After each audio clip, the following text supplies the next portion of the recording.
Colombia's a nice country. I love my country, but unfortunately, it's like where I come from. It's a very violent environment, and it's not fun growing up in a violent environment.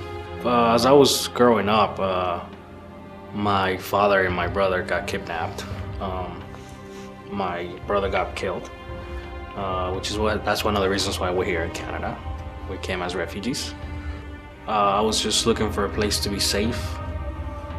I was trying to find a place to have a better future for my family. When I came here to Canada, I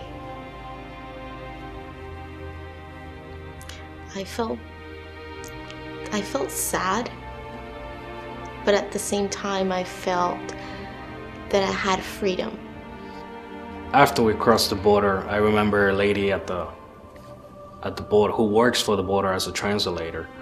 She was the one who told us that we would go to a shelter, but we didn't know what a shelter was gonna be like, right? So we were really scared. The first thing that I think about Cambridge shelter was it looked like a castle to me. It was so beautiful outside, like the structure is just beautiful.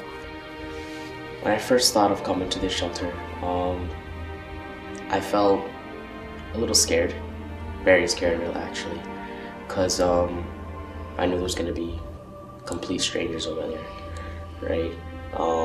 I was 11 at the time. Well, I had no idea what a shelter was. I thought it was those little places where you open it, that's in the ground, where you go when there's a tornado. The shelter has 3 units, family units, and I remember we were in Unit 1, and it was like being in our own apartment. I mean, we had our own little refrigerator, our own little microwave, and we had to go downstairs to have dinner and breakfast, but we also got to spend time upstairs.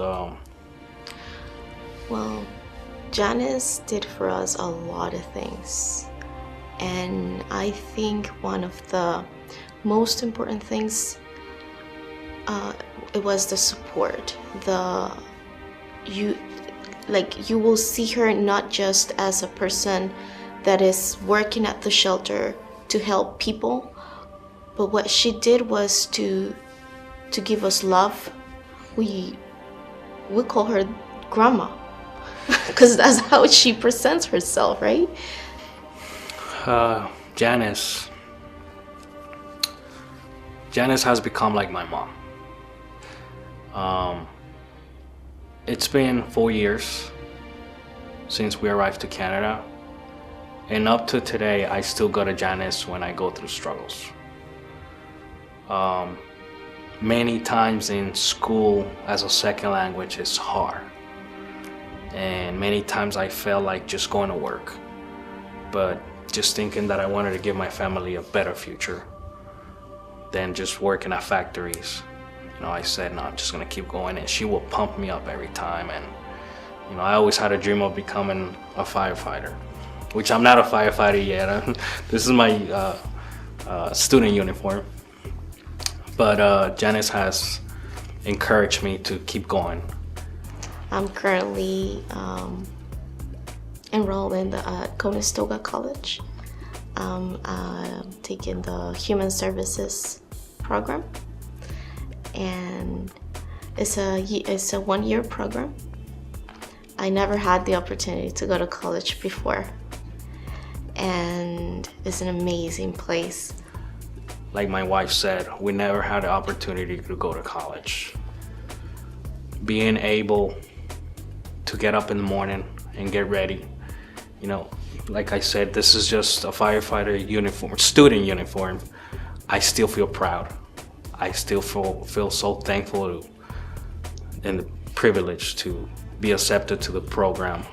There was 210 applicants and only 34 spots, and I'm not from here, and getting that chance, it's also part of life right now for me. It's great.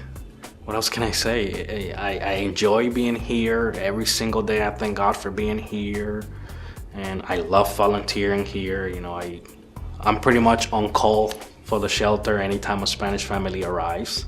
Anytime, I don't care if it's the middle of the night. You know, we also volunteer for the YMCA and Cambridge Hospital emergency room, and it's great. I love it. You know, every time I gotta go to these places, it's not like, oh, I gotta know. It's like, you know, you always think about how much you have received from Canadians, and you know, it's like I feel so grateful to give back through volunteering, and you know, and that's one of the reasons why I picked this career, right? Because it's always about helping others and giving, and same thing, you know. To get the families into school, the shelter works with the Board of Education, and they work with the YMCA, and the settlement worker there at the Y meets with the family and gets the children into school, as well as helping the family in ESL at St. Louis to get them started to learn how to speak English.